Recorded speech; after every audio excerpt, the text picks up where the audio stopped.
Hello everyone. I'm Sharanya Rao from Product Marketing team here at Progress, and I'm excited to welcome you all to today's Progress Chef Masterclass introduction on Chef Client. To introduce Sushil Chaudhary, who will be leading today's session. Sushil Chaudhary is a tech enthusiast with a nearly 15 years of experience in the IT industry. Sushil is a principal tech support engineer here at Progress and has built an impressive career spanning technical support, DevOps, and site reliability engineering. What truly sets Sushil apart is his passion for solving complex challenges, his commitment to continuous learning, and his deep understanding of today's fast evolving technology landscape. We are thrilled to have him to lead today's session. But before we get into the walkthrough and hands on demonstration, here's a quick look at what we'll be covering in today's masterclass. We'll begin with an overview of Chef ecosystem. Then we'll move into an introduction to the Chef Infra client, also known as Chef client. The session continues with the walkthrough of different execution modes available. Then we'll dive into key concepts like interval and splay. Next, we'll explore the compliance phase where Chef will help you detect and report configuration drift and compliance issues. We'll wrap up with some Chef client based best practices to help you get the most out of your deployments, followed by Q&A sessions. Over to you, Sushil. Thank you, Sharanya, for kind introduction. And hello, everyone. Good morning, good afternoon, good evening, wherever you are. And welcome to Masterclass, Introduction to Chef Client. And I'm looking forward to diving into today's topic and helping you to get the most out of the Chef Client. So we'll start. Let's start with the big picture. Overview of Chef ecosystem. So I hope all of you who have joined today's session, they know about Chef. Chef is a powerful, configuration management and infrastructure as a code automation platform. It automates how your infrastructure is configured, and modified according to your requirement. It ensures that your servers are always into the desired state. So there are three key components of Chef ecosystem. First is Chef Infra Server, which is a kind of central hub or your brain, you can say, uh, where you store all your cookbooks, note data, policies, other configuration related stuff. The next is Chef Client, which we also call it as Chef Infra Client. Uh, this is an agent installed on each node, and it is responsible for bringing your node into the desired state. The third is Chef Workstation. Actually, this is you call it as a command center or a management tool. It is used to interact with your Chef server using Knife or other Chef CLIs. It allows us to manage cookbooks, nodes, policy files or clients and other stuff as well. So let's take a deep dive into a Chef client or Chef Infra client. We call it as a Chef client, so we'll stick to that. So Chef client is an agent that runs on every node, and it ensures that the system matches with the desired state, which is which is written by the or which is written by the user using cookbooks or policy files. right? It performs uh, tasks which are defined in cookbooks, right? And so the chef is, we call it as a chef client run. The chef client run is a term where series of steps takes place. So when you say the chef client is running, that means you have multiple steps involved in it, and each step has its own significance into it. And once these steps are performed, then your chef client is successful, and your node is into your desired state. So let's walk through the life cycle of the uh, chef client run. I'm not sure you can see the. Uh, uh, I think I'm not able to see.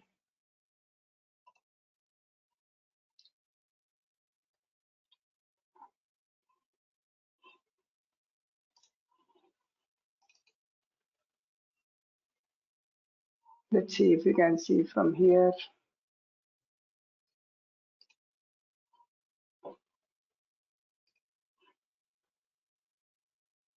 Yeah, looks like browser is not allowing this image.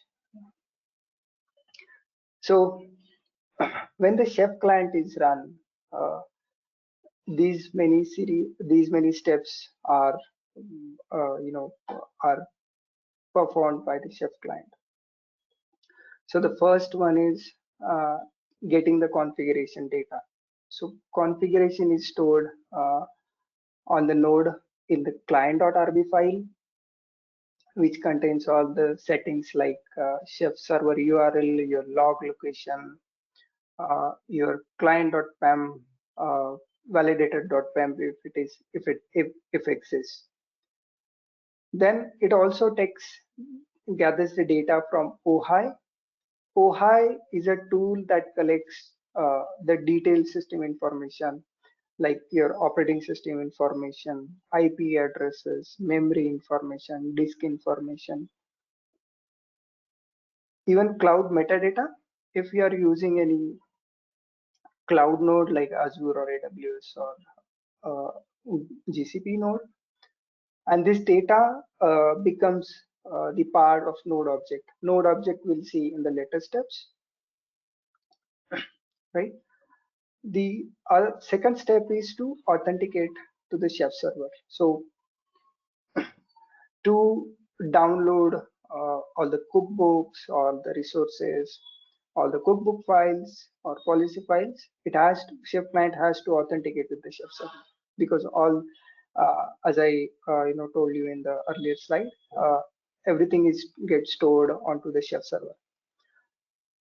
So the chef client authenticates with the chef server using a RSA key pair, right? Where chef server has a public key stored in it, and the private key is available on the node where chef client is installed, and it uses that private key to authenticate with the chef server.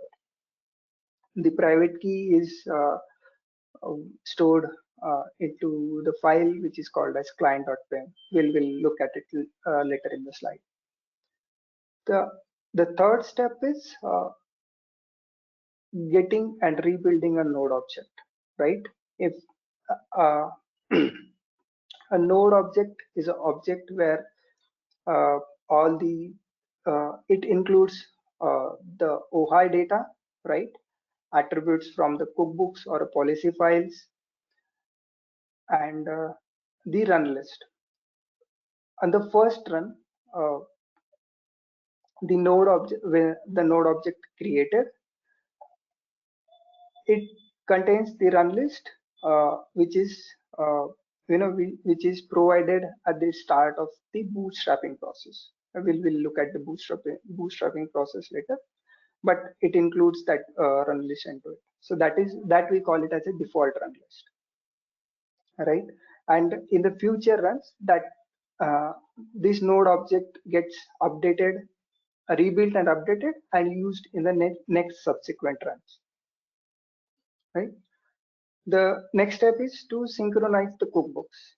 So once you, the next step is expand the run list.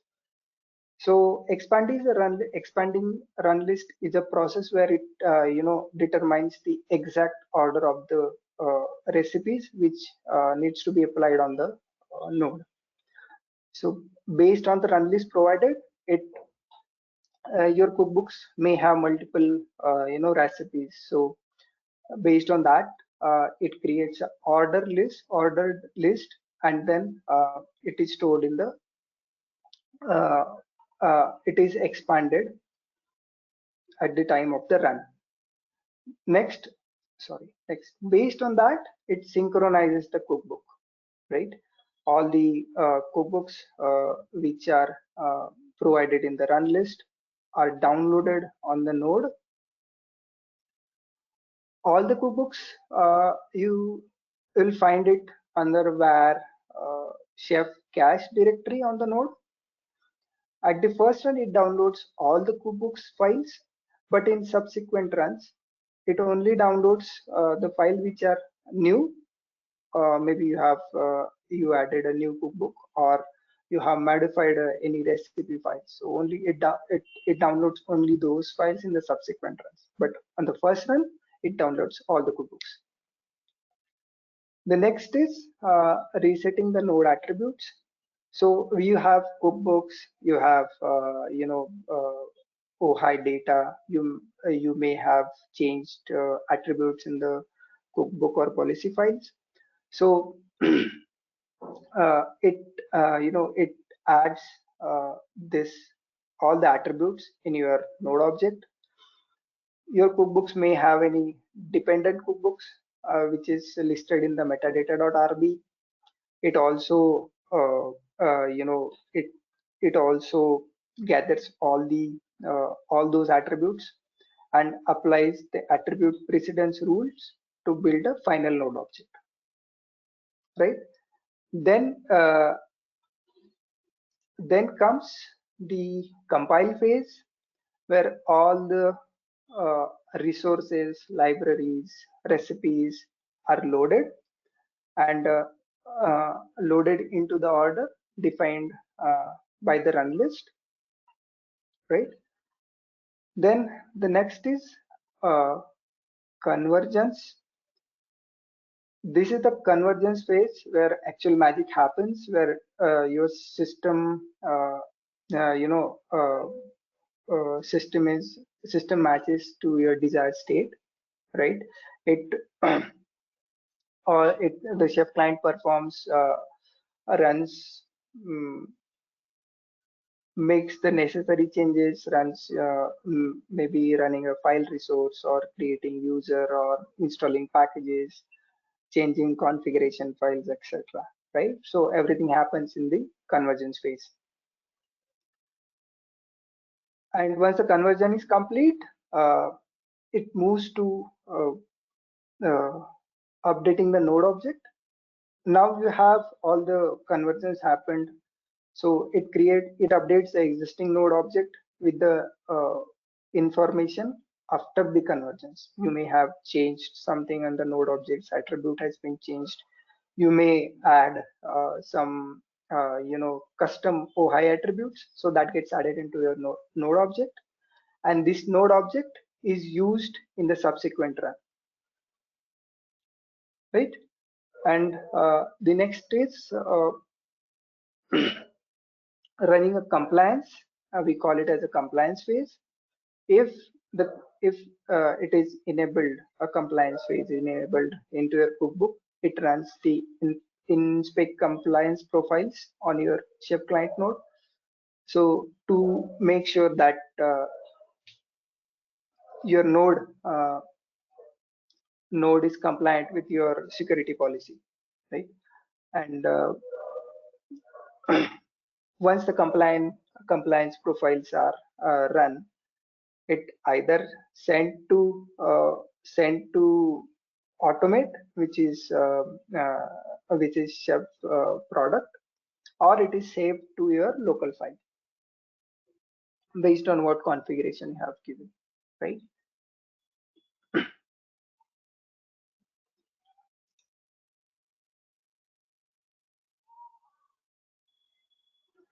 Now we have seen that what happens during the Chef client run. Let's talk about how to install Chef client on the node, right? Because without installation, nothing happens. There is no, uh, you can't uh, configure your system. So let's see how to install Chef client. So installing a Chef client is called as a bootstrapping. So what is a bootstrapping? Bootstrapping is a process installing the Chef client on the node, right? And once it is installed, it registers with the Chef infra server, right? So that it can communicate with the Chef server and and run the resources or cookbooks to get the system into the desired state, right? So there are two ways, there are two approaches where the uh, uh, bootstrapping happens using these two approaches. One is validator based approach and another is validator less approach. So what is validator based approach? So basically this is a legacy approach or a traditional approach, right? Where a shared validator key, we call it as, no, it is not we call it as, but it is stored as validator.pem on the node when it used to bootstrap the new node. So when the bootstrapping happens, there are series of steps performed, like it downloads the Chef client binary from the Chef packages server. It installs on the node. It is available as a binary, Chef client binary, and then it registers that node with the Chef server. So while registering in validator-based approach, it uses validator.pem, right, to authenticate the new nodes. Once the node is authenticated using the validator.pem, Chef server generates a new RSA key pair where it keeps the public key with itself and the uh, private key is available on the node and under client.pem, right? So all the clients which are which initially share the same validator key. So the problem with the validator based approach is like the key rotation is difficult because all the nodes, let's say you have 1,000 nodes on in your environment and all are using validator.pem, it is difficult to rotate that key. Let's suppose there is any security issues and you have to rotate that validator.pem. That becomes difficult. You have to place it in, change it, update it on all the nodes. That becomes difficult. That becomes another task. So that's why we suggest a validator less bootstrapping. That is a modern approach. There are multiple ways to bootstrap using validator less approach. The pretty common way is to using a naive bootstrap command. We'll see this immediately after this slide, right? So this is a modern way to install Chef client on the node.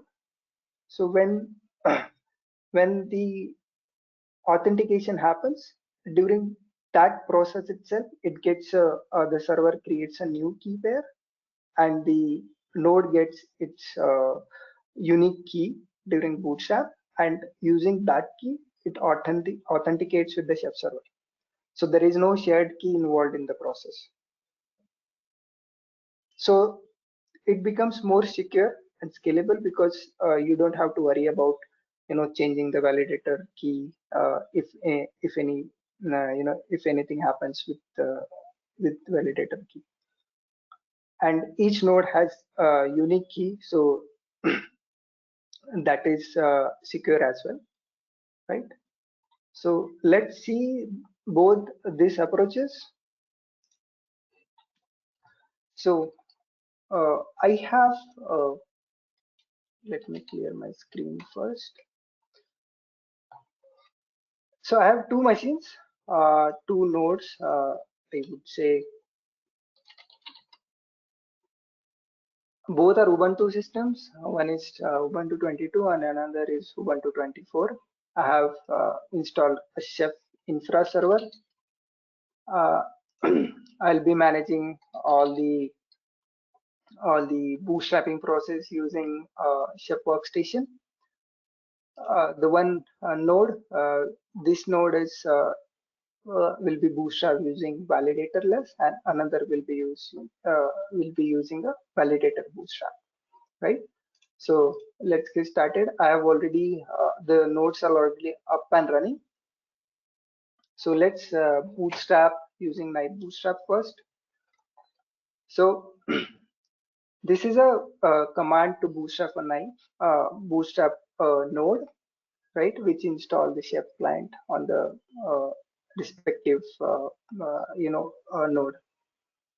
So I'm using knife bootstrap command, which takes IP address or host name as a you know or and the username or password of the node. I'm I'm I'm giving a name Chef Masterclass Test One, right? I've also created few roles and added some recipe cookbooks into it. So the base role has a base cookbook where it creates user and a file and a message under /etc/motd file, right? So let's see what happens during that process.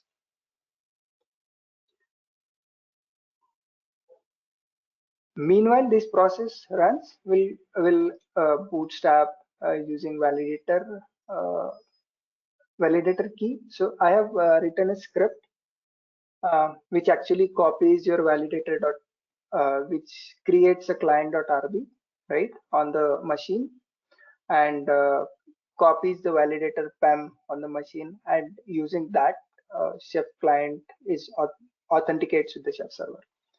So let's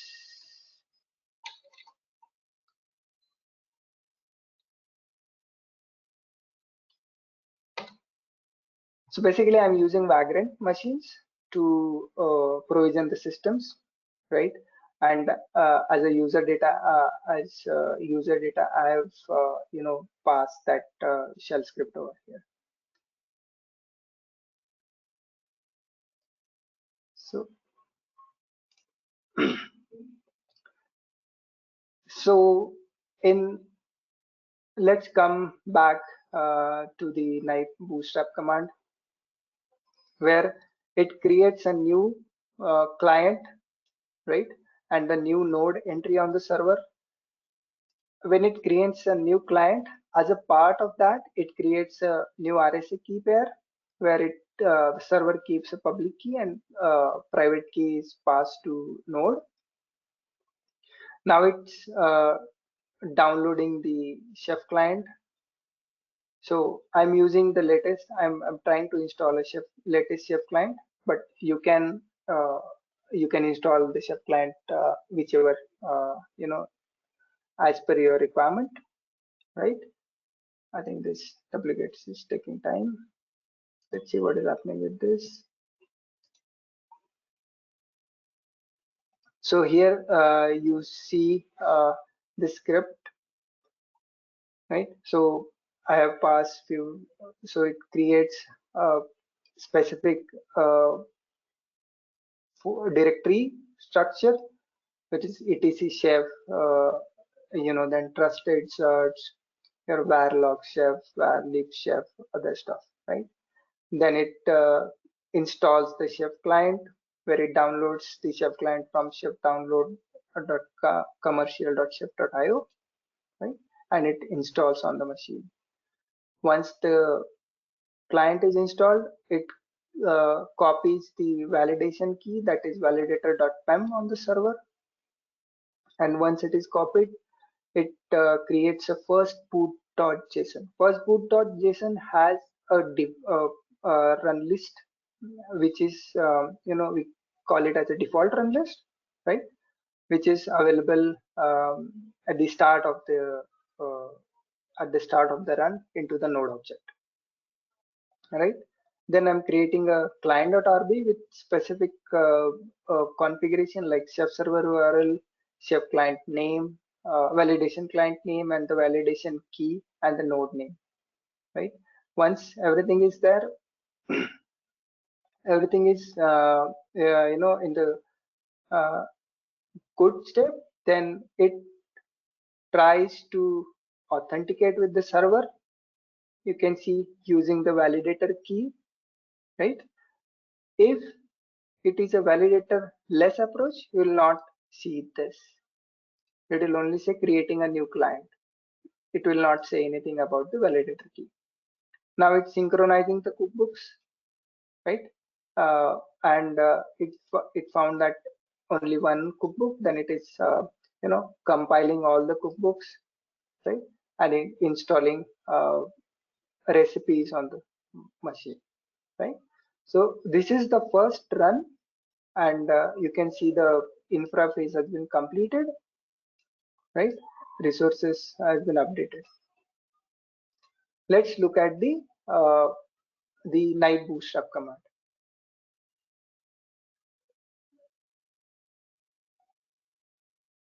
So again, the same method as same chef client run process has been followed, but you don't see anything related to validated key here, right? You don't see anything here. So it is the validator less approach. It again, as I'm iterating again and again, it creates a new RSA key there, right? Based on that authentication, it downloads all the cookbooks, install all the dependencies, compiling it, and then converging the resources, installing, creating user, installing the packages, and creating a new file. So infra phase is complete, right? This is how the uh, bootstrap happens. If I see knife node list and my profile name,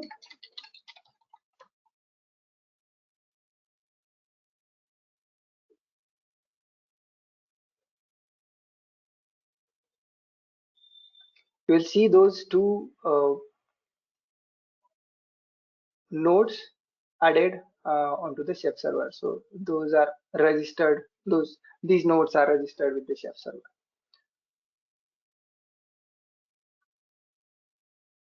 Let's give it a minute. So you can see Chef Masterclass test one, as we see in the Chef knife bootstrap. And if you see in the validator, so this is the node which we are registering using the validator less approach.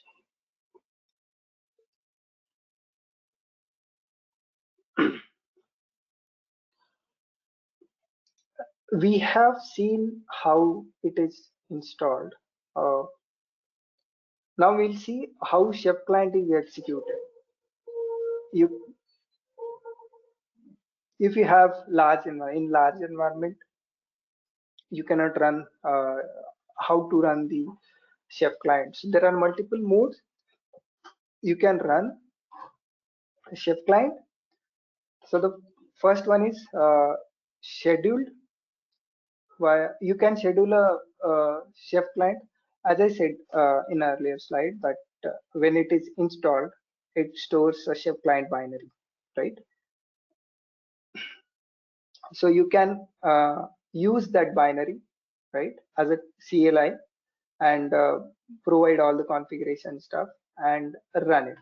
So you can either schedule it via cron, or if you're using Linux machines, or by scheduled task if you're using Windows machines. You can also run the Chef client in daemon mode, like if you have all the Linux machines. Let's say you have all the Linux systems in your environment. You can create a system service, and and you can run it using that. Another is running uh, using ad hoc, right? You can call it as ad hoc Chef client run. So let's say if you want to run at least only once manually, you can use Chef client binary to run it. Let's say if you want to test something, test a new cookbook, how it looks like, how the cookbook will perform, what kind of resources it will be installing it. If you have to test it using Chef client, you can run it in the local mode using -z option. And another is FIPS. FIPS is kind of a Federal Information Processing Standards.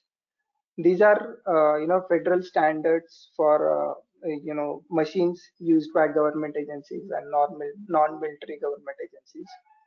So it has some kind of a standard OpenSSL standard object, which Chef application uses, and that satisfies the requirement of the federal standards. So if you are any government agency, or you are dealing with any government agency or any non-military agencies, then I think you need to run it in the FIPS mode. You can configure the FIPS mode in the client.rb. The configuration is FIPS true, right? We'll see the client.rb in the upcoming slides. So this is let's now we'll see the Chef client configuration. We talked about client.pem, validator.pem, client.rb. So what are those? Where these files are stored, right? What importance these files hold. So when Chef client is installed on the node, it creates multiple directories and places multiple files in various folders. So first one is OPT Chef, which contains all the installation and installation related find and Chef client binary. So if you see Chef client, it is run the binaries in the OPT Chef folder. The next and important directory is etc chef on Linux machine, or C:\chef on Windows machine. So it contains multiple important file. I would say files.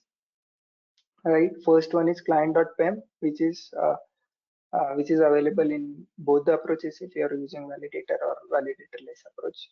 Right. It uh, it holds a private key of the RSA key pair, which is generated by Chef server in to authenticate with the Chef server. The another is validator.pem. This file is available only if your node is bootstrap using validator based approach. If it is validator less approach, you will not find the validator.pem in it. The trusted search directory, it holds all the CA certificates which are used in the process of authenticating with the Chef server, right? If you are using standard certificates, then it downloads automatically. But if you are using self-signed certificate, you have to keep the CA file, CA certificate in this trusted search. And the most important file is client.rb, where all the configuration goes into this file, and this file is loaded, whenever the Chef client is run. At the each run, when the Chef client at the each Chef client run, the file is loaded, all the configurations are loaded, and if so that if there are any changes, then the changes text play comes into the effect in the subsequent runs, right?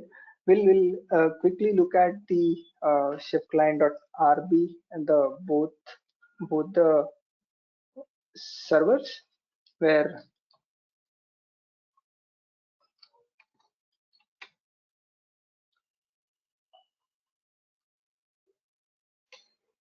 so this is the node which is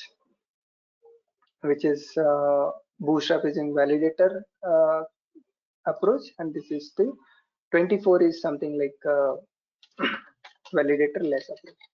So as I told you earlier, you won't find validator.pem into this file, but if you go and look at the files, we'll see the validator.pem here, masterclass validator.pem. Basically, it's organization and validator.pem, right? You will find OI, trusted certs, and other directories as well.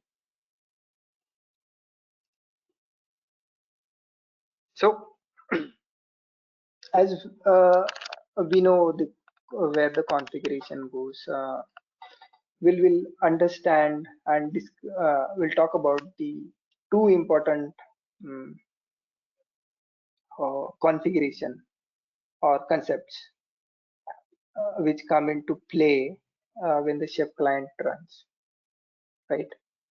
And the how it impacts the performance of the chef client and the chef infra server. So those two important settings or configurations are interval and splay. What is interval? Interval is something, a time gap between two chef client runs, right?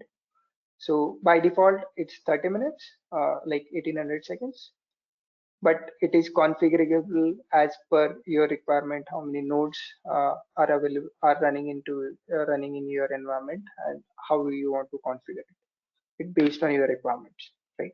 So interval means that uh,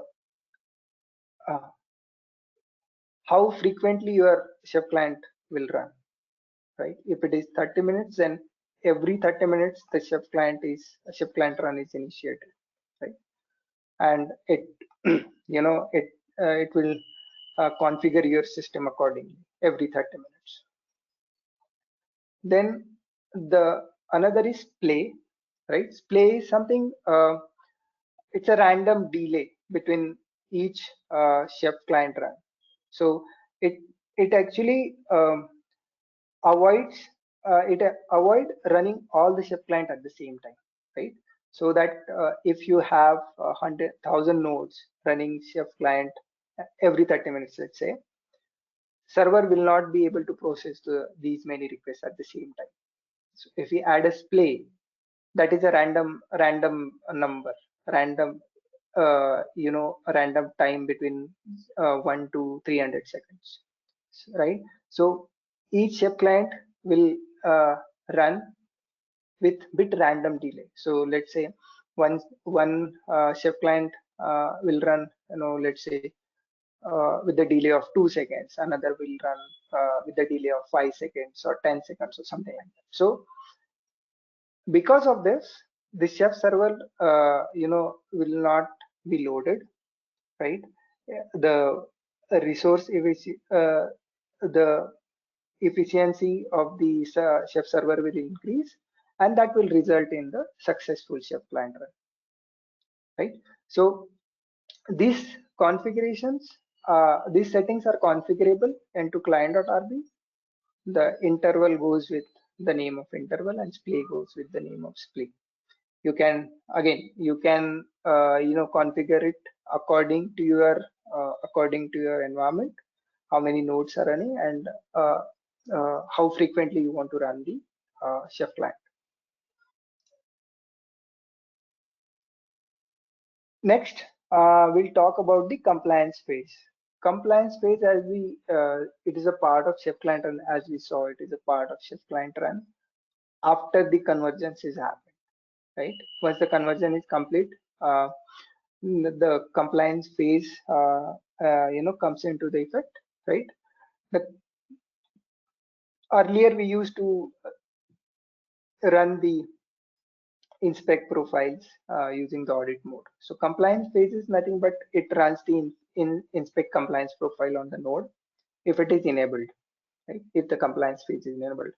Earlier we used to use audit mode. Now, version greater than 17.x, we use compliance phase, right? It the compliance phase is used um, to make sure that your node is compliant with your security audit, right? So you can you can uh, how do you how do you turn on the compliance mode? So you have to add the default audit compliance phase to these attributes in your default.rb in your cookbook if you want to uh, uh, run the compliance phase.